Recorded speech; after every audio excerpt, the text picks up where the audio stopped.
Hello viewers and welcome back, where today I'd like to introduce you to this. It's the all-new Maserati Grecale. It's a new vehicle that Maserati is offering just below the Levante. It's kind of like a sporty, luxurious, compact SUV.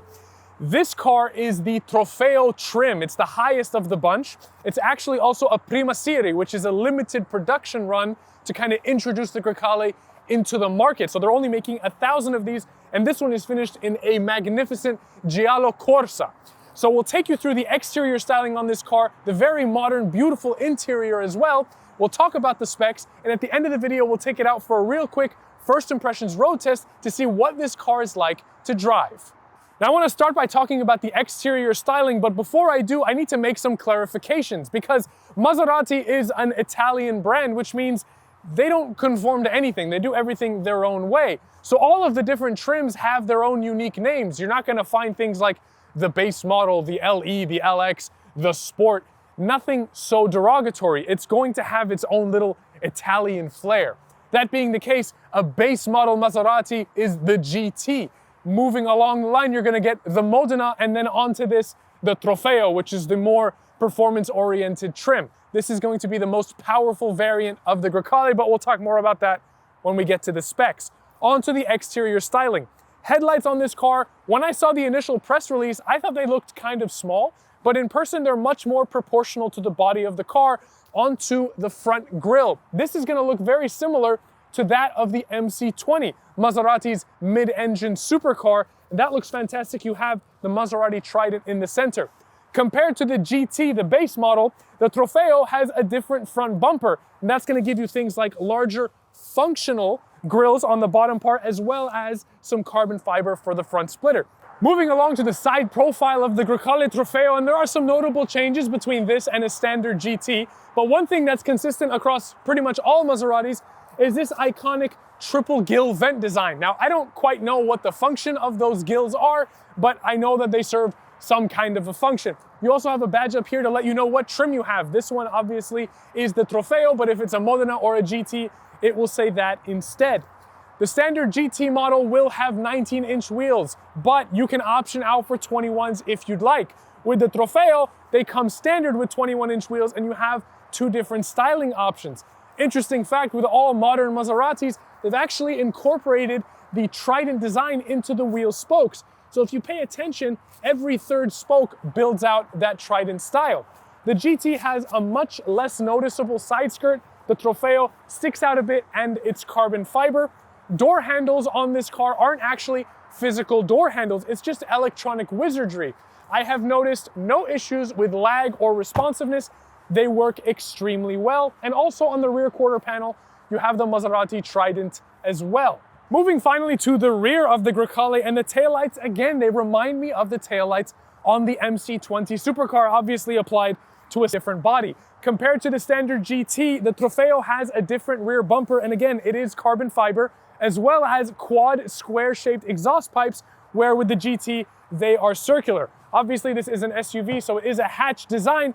Something that I love about what they've done with the Grecale is there is no lip, there's nothing in the way. A couple of benefits to that. First off, when you're loading things into the trunk of your car, you don't have to lift it that extra bit to get it in, and you're also not scratching that bit of the car. And more importantly for me, it's really nice and easy to sit on. Oh, so comfortable. And it's just high enough off the ground that even myself, 6'2", I can swing my legs. And that's quite nice as well. Moving into the interior of the Grecale, and it's more good news, which is surprising because I'm the kind of person that likes physical buttons. I'm not a fan of the new direction of the automotive industry where everything is becoming touchscreen. And in the Grecale, it is mostly touchscreen surfaces, but they've done it in quite a clever way. First of all, there is no gear selector. It's now just a series of buttons on the dashboard, but they are physical buttons. On the steering wheel, all of the buttons are physical as well, which is good. It makes it very easy and familiar to know what you're pushing without having to actually look down from the road. As far as all of the rest of the functionality of the car, it's controlled through a series of screens, and they're broken out based on what functions you need. So if you have anything to do with your navigation, your media, your phone, any of your vehicle settings, all of that is going to be through a 12.3-inch screen on the top half. The bottom half is an 8.8-inch screen, and that's going to control things like your climate control, your seat controls, your clock, ambient lighting, as well as the ride height for the vehicle.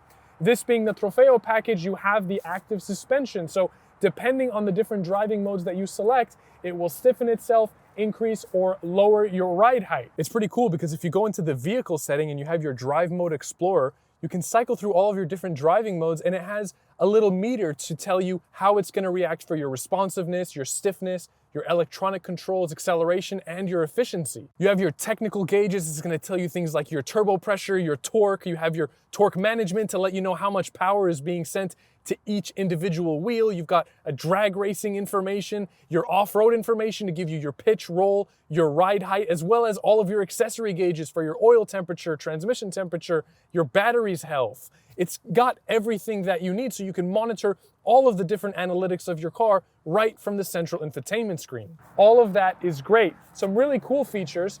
Maseratis have a beautiful, elegant, classical central clock. And when I was reading about this car and I found out that they changed it to be a digital one, I was a little bit disappointed because I like the tradition of a nice classic clock, but they've done it in a way which is really quite cool. So if you go into the bottom 8.8-inch screen, you can change that to a classic clock design, more of a sporty look. You can leave it in just the standard digital design if you don't know how to read an analog clock for some reason. You can make it into a compass. You can actually make it into a braking and accelerating gauge. So if you push down on the brake, it will gauge how hard you're pushing, and then your throttle is going to measure your throttle as well. That's just a really cool, honestly useless, but just a cool feature. It's kind of like I'm playing Forza while I'm driving. And of course, this being a performance car, you have a G meter so that you can measure G and brag about that to all of your friends. On the steering wheel, seating position, fantastic. This being the Trofeo, it has the upgraded seats. And this one actually, being the Prima Serie, is the first of the Trofeo package, limited production run, only 1,000 being made. So you've got this beautiful yellow stitching throughout the interior of the car. It says Prima Serie just under the Maserati badge stitched into the headrests, but seating position is going to be pretty much the same regardless of the trim. Paddle shifters feel really nice aluminum feel to them.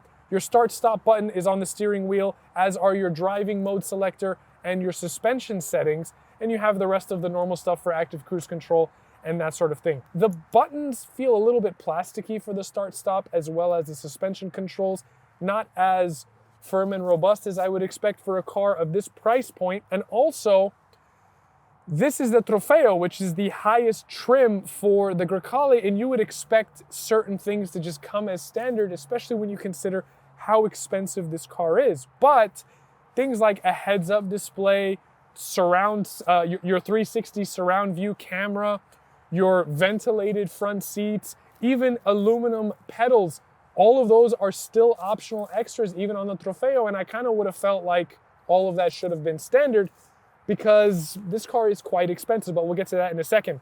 As for opening the door, I mentioned there's no physical door handles. Same thing on the inside. It's a little button to release the door, and they've put a really thoughtful knurled aluminum ring around it, and that looks really nice. It's very pleasant to the touch. And in the event that it fails, which, obviously we hope it doesn't, they've made it very obvious and very easy to mechanically open the door with this latch right here. And that's a very thoughtful thing to include. A lot of manufacturers like to hide their mechanical releases, and that means that in case you actually need to use it, it's quite hard to find it, or you might just not know where it is because it's not obviously placed. That's not the case here. It's very simple to use, and I don't think you're going to need it because the actual electronic release works really well. Plenty of beautiful materials in this car. A lot of aluminum that seems to all be milled out of a single piece. You've got some carbon fiber looking stuff as well on the center console. All of this looks very nice. Butterfly opening storage in the middle. You also have a wireless charging pad. Again, also an optional extra, which is a bit disappointing. At the very least, I feel like we should have gotten aluminum pedals. It's only a $200 option, but this Grecale Trofeo starts at $105,000. That's a lot of money. In fact, it's more expensive than most of its competition. Things like the Macan GTS, the Alfa Romeo Stelvio Quadrifoglio, the BMW X3M, all of them are in the same market and the rest of them are all cheaper. But I wouldn't give up on the Grecale yet, because when we talk about the performance right now, you'll start to understand why it sets itself apart. This car's saving grace really is in its performance. You see, the standard GT model comes with a turbocharged 4-cylinder engine that makes 296 brake horsepower. The Modena has the same 4-cylinder with a bit more power, but the story changes completely when you hit the Trofeo, because this has a 3-liter twin turbocharged V6 derived from the engine that you find in, you guessed it, the Maserati MC20. But in this, it produces 523 brake horsepower, 457 pound-feet of torque. Now with the standard GT, you can get rear-wheel drive or all-wheel drive, but for the Trofeo, it's all-wheel drive only, and all of them get the same 8-speed double-clutch automatic gearbox. All of that means that this car can perform quite well, but I don't know exactly how well, because when I look in Maserati's brochure, it says that it'll do 0 to 60 in 3.8 seconds. But on their website, it says that it'll do it in 3.6 seconds. But it doesn't really matter what they say, because no matter what Maserati claims, I have a very good feeling that the Grecale will do even better than that. Also, it has a top speed of 177 miles an hour. All of that means that this car is more powerful and outperforms pretty much everything else that I could find in its class. And that includes things like the Mercedes-Benz GLC 63 AMG, the Porsche Macan GTS, the BMW X3M, and even Alfa Romeo Stelvio Quadrifoglio. One other thing that I want to point out, with a lot of modern cars, even performance cars, their exhausts don't really sound that good. Even if they're powerful, they're all muddled up by emissions. But that's not the case with Maserati. Have a listen.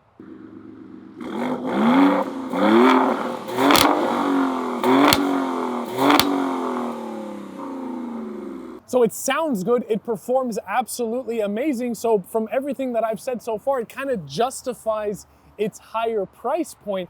But rather than give you all of the specs for all of the different cars, I'm just gonna flash something up on the screen. It's kind of gonna be a comparison chart so that you can see how all of the cars stack up against each other.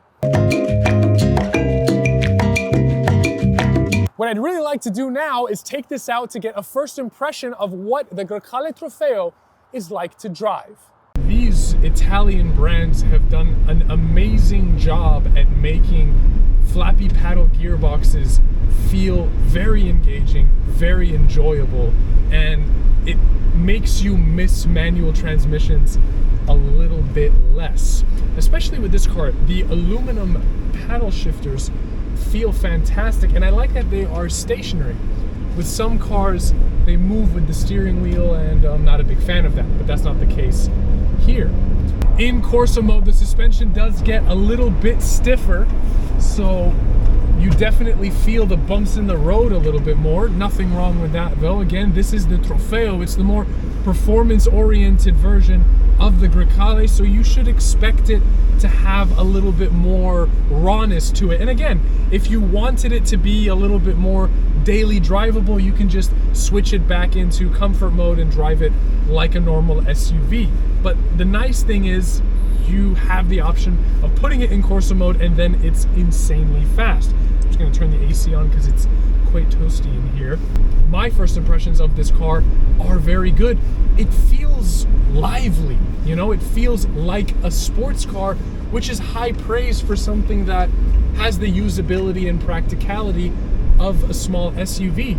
And in Corsa mode, with the suspension set up just so, I don't feel a whole lot of body roll, and that's a problem that a lot of SUVs have, even performance-oriented ones. Now, I have it in auto mode, so the transmission is going to change for me, and in Corsa mode, it likes to hold the RPMs a little bit higher, but if I just push this button here, switches it into full manual. The transmission is very responsive, as is the throttle response, and oh, I love it. I love that snarly popping that you get on the upshift. It's intoxicating. It doesn't matter to me if the new electric version of this car is going to be faster, because it's just not going to be as enjoyable to drive. Because it's not going to do that. It's not going to make those pops and those those snarls. It's like a squatted down, pissed off bulldog. And that's what I want from a sporty, compact SUV. In the SUV market, finding something that's powerful is not that difficult. You can find cars with a lot of horsepower, a lot of torque, but to find something that feels agile and nimble and fun, that's not something that you're gonna understand on a piece of paper. You're only gonna understand it in the driver's seat, and in this car, it just makes so much sense. But that's all I have for this video. Thank you so much for watching, and a huge thank you to Maserati Alfa Romeo in Anaheim Hills for loaning me this absolutely stunning Grecale Trofeo Prima Serie. As I said, this is a limited production car. There's only 1,000 of them going to be made for the world, so I feel very fortunate to be able to be standing next to one to tell you all about it. I will leave links in the description below to their website, their social media, as well as the listing for this exact car, which they currently have in inventory for sale. So if you're in the market for a Trofeo and you want something a little bit more special, the Prima Serie is the car for you. And again, this Giallo Corsa color is so stunning in person. Highly recommend you check it out. Other than that, leave me a comment with your thoughts on the Grecale Trofeo as well as the Prima Serie. Everything that I've said in this video, do you agree? Do you disagree? Would you buy this over some of the other competing cars? I'll pin a comment to the top of the comment section. Let's have that discussion. Tell me which of the cars you would take and why. Other than that, leave me a like and subscribe to show your support, and hit the bell icon so you don't miss another post. But until the next video, thank you again and take care.